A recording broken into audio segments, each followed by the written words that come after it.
Ancient theatres were built as a semicircle, and the word amphitheatre means theatre on both sides. About 230 amphitheatres were built across the territory of the Roman Empire, and the largest one ever built is also one of the world's greatest works of architecture and engineering. It is the Flavian Amphitheater, now known as the Colosseum, and its story begins with a fire. The Great Fire of Rome broke out on the windy night of July the 19th, 64 AD. It raged for 6 days before being brought under control, but soon reignited and burned for another 3 days. Of Rome's 14 districts, only 4 escaped unharmed. Immediately after the fire was extinguished, a new city plan was drawn up, in which almost a third of the city belonging to the people was seized by the emperor for himself. He ordered a vast palace to be built, Domus Aurea, the Golden House, forcing many people to emigrate to other nearby cities. Nero had loved arts since childhood, and at first he also proved to be a capable emperor. Over time, however, his reign transformed into tyranny, and when he fulfilled his life's dream and performed publicly as an actor, he turned the conservative aristocratic classes against himself. These classes opposed theatre and art competitions as foreign entertainment, destroying Roman manners. He was declared a public enemy by the Senate, and the cornered Nero took his own life. After his death, 4 emperors traded places on the throne over a period of 18 months. For 7 months, the cruel and avaricious Galba ruled. This old man soon became wildly unpopular and was killed by the Praetorian Guard. The organizer of his murder, Otto, ruled for 3 months. He committed suicide after his forces were defeated. Prodigal Vitellius ruled for 8 months. He was executed by soldiers of rebellious legions who had elected their own emperor in the east of the empire and marched on Rome. They chose an experienced and respected general, Titus Flavius Vespasianus, or simply Vespasian, who at that time was suppressing a revolt in Judea. However, after the confusion arising from civil wars, he could not expect a warm welcome in Rome. Therefore, he postponed his journey to Rome for 10 months and urged his son Titus to conquer Jerusalem. The utter defeat of the Jews was to adorn Vespasian with the halo of the victorious leader, thanks to which he could defend his seizure of power. During the destruction of Jerusalem, the so-called Second Temple was also destroyed, yielding opulent spoils of war. It is the year 70 AD, and Vespasian triumphantly enters Rome. 2 years later, funded from his general share of the booty, building works started. On the site that Nero confiscated after the Great Fire, he builds a pleasure palace for the people. Placed at the heart of Rome, the Colosseum becomes its symbol. Rome's imperial regime was restored.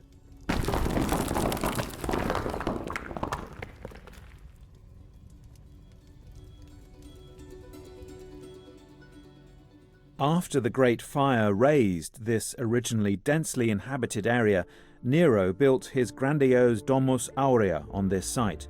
It was a complex of lavish buildings and gardens with an artificial lake and a 30-meter-high bronze statue of himself, which was set up at the entrance to the palace, the Colossus of Nero. Vespasian preserved the Colossus, but the lake was filled in and the land reused as the location for the new amphitheater. Over time, much of the Domus Aurea was buried or torn down. The Colosseum is built of blocks of travertine stone from a quarry 25 kilometers away, along with volcanic rock, bricks and concrete. It forms an oval 527 meters in circumference. Besides slaves, teams of professional builders, engineers, painters and decorators also worked on the construction. Its building took 8 years to complete, and the successor and heir to the throne, Titus, held inaugural games lasting nearly 100 days.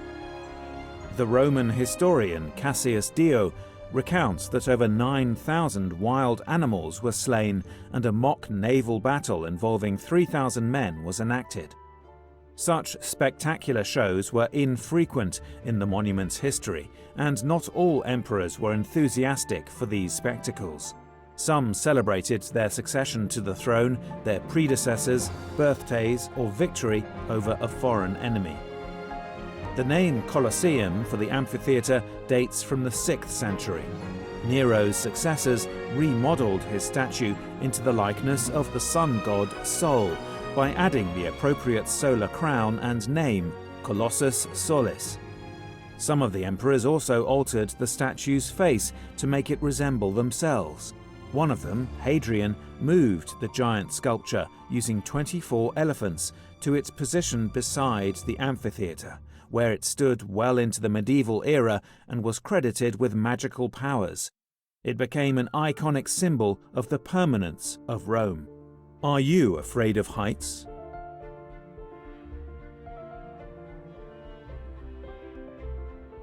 At the start of the Colosseum's construction, drainage ditches were dug that were 8 meters deep, and one of the reasons the building still stands today are its foundations that go 13 meters deep.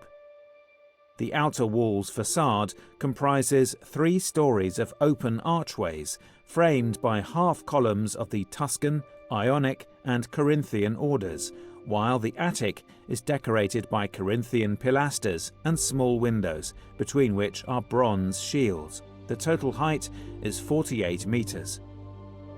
Each arch of the first and second floor frames a statue honoring athletes, divinities, and other mythological figures. From the decorations found in the tomb of a family of builders who participated in the construction of the Colosseum, we know that, at least in the early years, there were eagles on the second floor, which were later replaced with figures. At the top are 240 corbels with sockets for wooden masts to support a retractable awning, known as the Velarium. This was to shade the audience from the heat of the sun and covers 2/3 of the arena. The immediate vicinity of the stadium features a complete support infrastructure. To the east are training schools for gladiators. Ludus Magnus, the large school connected to the Colosseum by an underground passage. Ludus Matutinus, the morning school, where animals and their hunters were trained, plus the Dacian and Gallic schools. Nearby is an armory to keep weapons out of the hands of gladiators, unless necessary, and a store for props and various machinery. Wounded gladiators were treated in the sanitarium, and there is also a military camp where sailors specially enlisted from the Roman fleet to work the Velarium were stationed. Also stables for keeping all sorts of animals. On the buried ruins of Domus Aurea were built the Baths of Trajan, and in front of you stands Colossus Solis and the Temple of Venus and Rome. A triumphal arch dedicated to the Emperor Constantine the Great to commemorate the victory at the Battle of Milvian Bridge. The 17-meter-high marble fountain Metasudans, or the Sweating Post, around which a triumphal procession would turn from the Via Triumphalis onto the Via Sacra and into the Forum Romanum itself. Around the perimeter of the Colosseum was a series of tall stone posts, with 5 still surviving today. These played a role in controlling access to the building.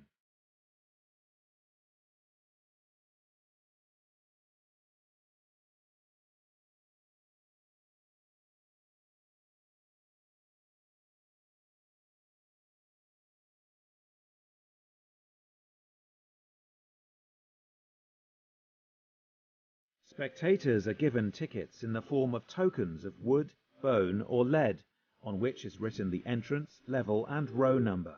They access their seats via circular corridors, numbered staircases, and vomitoria, passageways that open into a tier of seats. These quickly disperse huge crowds of people into their seats and permit their exit within only a few minutes. Corridors also offer a variety of amenities, including drinking water fountains. There are 80 entrances at ground level, 76 of them for ordinary spectators. The two on the long side of the building are for the performers.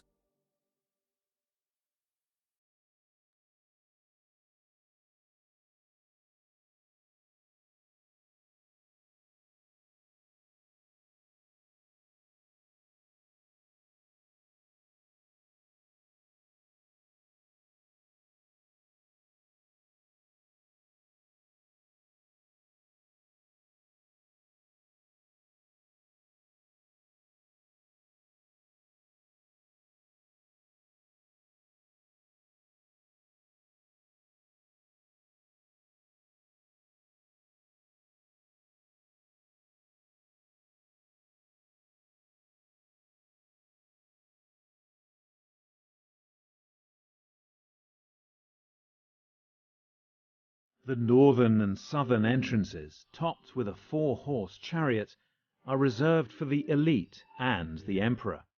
All 4 axial entrances are richly decorated with painted stucco reliefs and brightly painted plaster. The typical sequence of displays during the day is as follows. In the morning are the wild animal hunts. They fight each other or are pitted against trained hunters. Utilized is a great variety of beasts, such as rhinos, elephants, lions, crocodiles, deer, ostriches, and many more. Battles and hunts are often staged in recreations of natural scenes with buildings, bushes, and real trees. At midday are executions, either in varieties of ingenious slaughter and torture, or in the form of reenacting a story from mythology. For example, the Myth of Orpheus was played, the magician who could charm animals. The Orpheus figure in this display works no such magic. He was torn apart by a bear. During intermissions, acrobats and magicians would perform.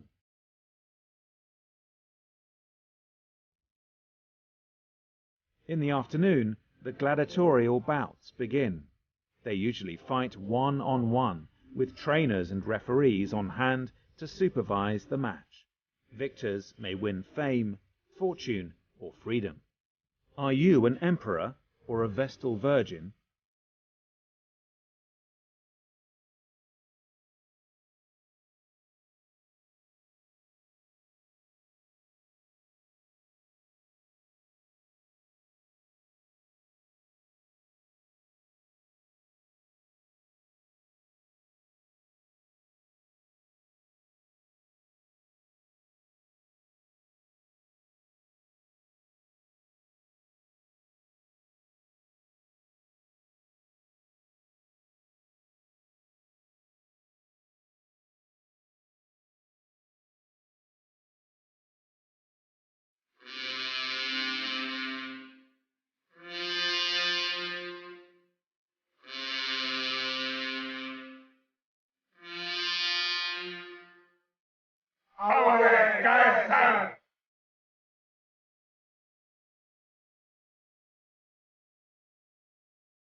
The entire complex is designed to keep citizens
hive of sweating slave labor, skilled stagehands, chained criminals, caged animals and their trainers and hunters, all lit just by oil lamps and torches.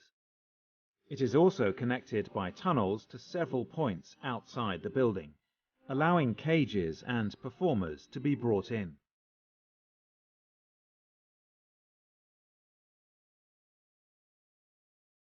Gladiators or swordsmen are exclusively men, outsiders in Roman society.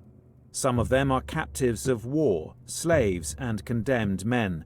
Others are the poor and destitute who seek hope and fame in possible success. When a free-born citizen becomes a gladiator, he falls into official disgrace, the same category as prostitutes and actors. The gladiators take their oath upon first entering gladiator school. He vows to endure, to be burnt, to be chained up, to be beaten, and to be killed by the sword. From ancient records, we can deduce the following average numbers. A gladiator has 2 fights a year. The death rate is about 1 in 6 in each show. 3/4 of all gladiators die before their 10th fight, and just a handful of veterans survive 50 fights. Over the centuries, there existed about 25 different types of gladiator. Here stand probably the 4 most important. The retiarius, or the net fighter, carrying a trident and a net, styled as a fisherman. He wears a larger arm guard and a wide belt, holding his loincloth and a dagger. With the retiarius is usually fighting the secutor, or the pursuer, armed with a gladius sword, scutum shield, arm and shin guard, leather belt and a helmet which covered the entire face to protect it against the opponent's trident. The helmet is round and smooth so that the retiarius could not get a grip on it with his net. The murmillo, wearing the same armor and weapons as a secutor but with a different, larger type of helmet.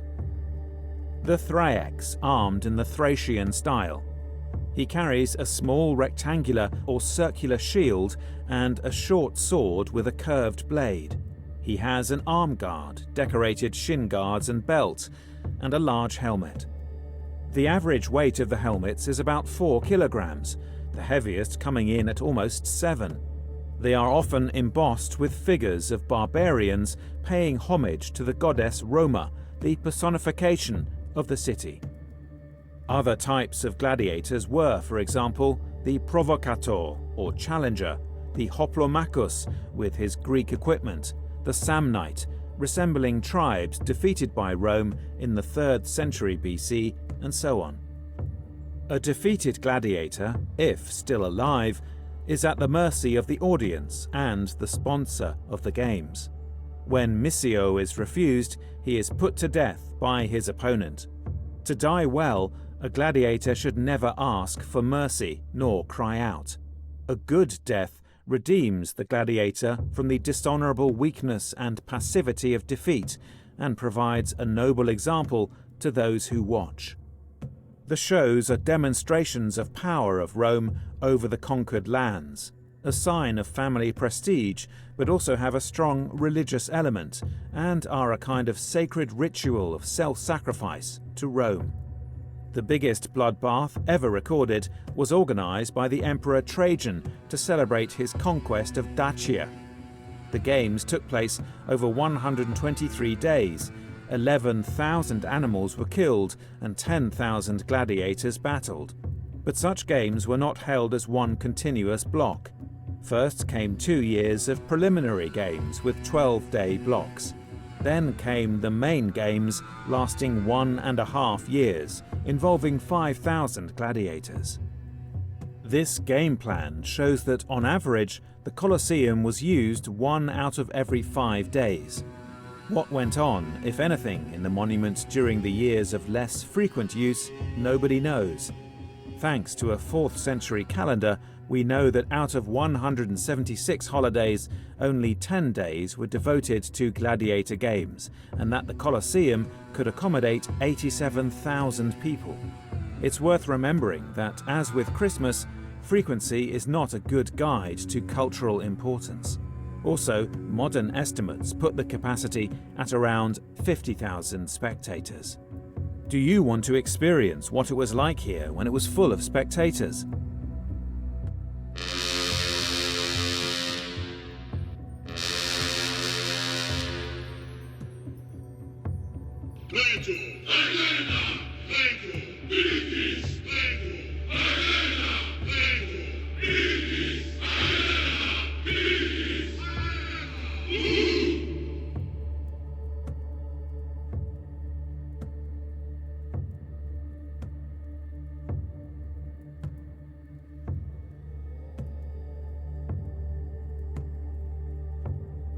In the 3rd century, the Colosseum was badly damaged by a fire caused by lightning. It was not fully repaired for 30 years. The practice of gladiator fights was banned at the beginning of the 5th century, and the last mention of fights dates from around 435 AD. In the end, it was not so much legislation that put a stop to the bloody spectacles, but rather repeated civil wars and barbarian invasions that limited the capacity of the state and individuals to sponsor games, to procure wild animals, and to maintain the costly infrastructure of training camps. In late antiquity, the capital city was moved to Ravenna. The population of the city of Rome declined, as did the empire. The last recorded animal hunts took place in 523 AD, when Anicius Maximus celebrated his consulship and Rome was already under the rule of the Ostrogoths.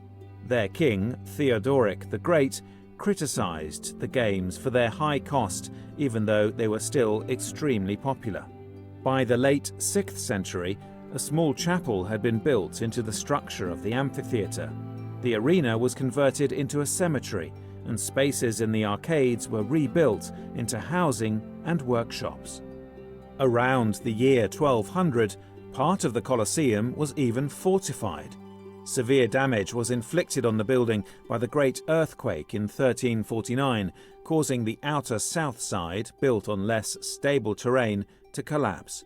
An earthquake is coming. Do you want to survive it here, or do you want to leave the building?